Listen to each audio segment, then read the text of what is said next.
I never imagined that silence could destroy a woman faster than pain. But it almost destroyed me.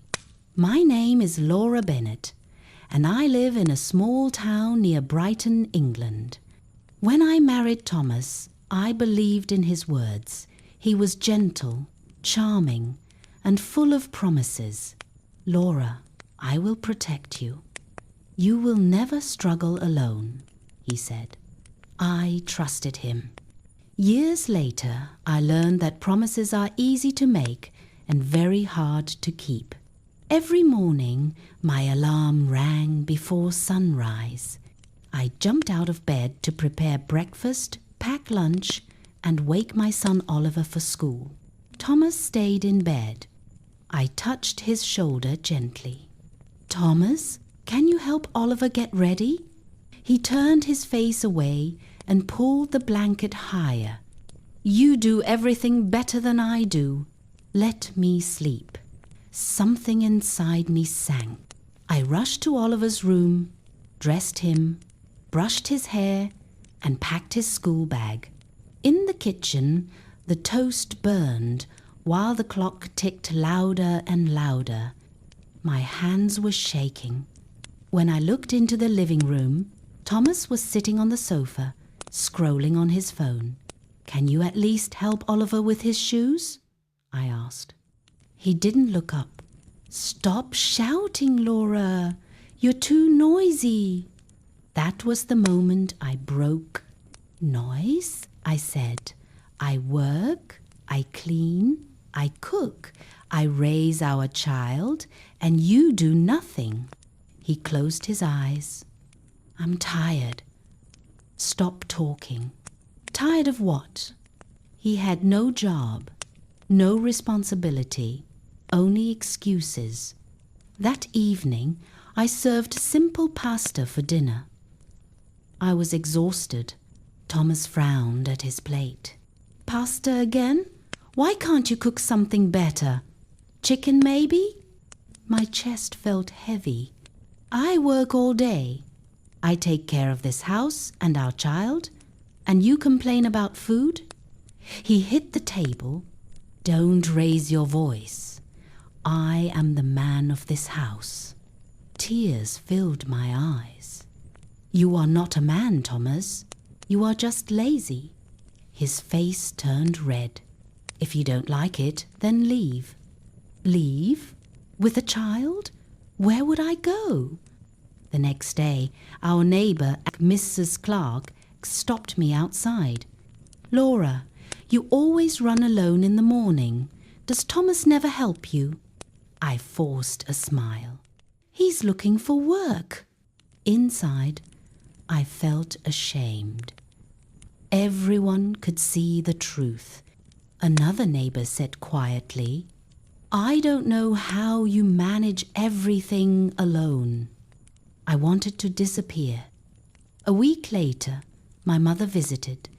She saw the dirty dishes, clothes on the floor, and Thomas sleeping on the sofa. She pulled me aside. How long will you live like this, Laura? He is hurting you. I cried. I can't do this alone anymore. Oliver needs a father, but Thomas won't change. My mother looked at me seriously. Sometimes people only change when they feel the consequences. Her words stayed in my heart. When Thomas's parents visited, they blamed me. You're too strict, his mother said. Men are different, his father added. Be patient. I couldn't stay silent anymore. I work, clean, cook, and raise a child alone. Your son does nothing. Is this marriage? They said nothing. That night, I stood in front of Thomas. I will not cook for you. I will not wash your clothes. I am not your servant. He laughed. You can't live without me.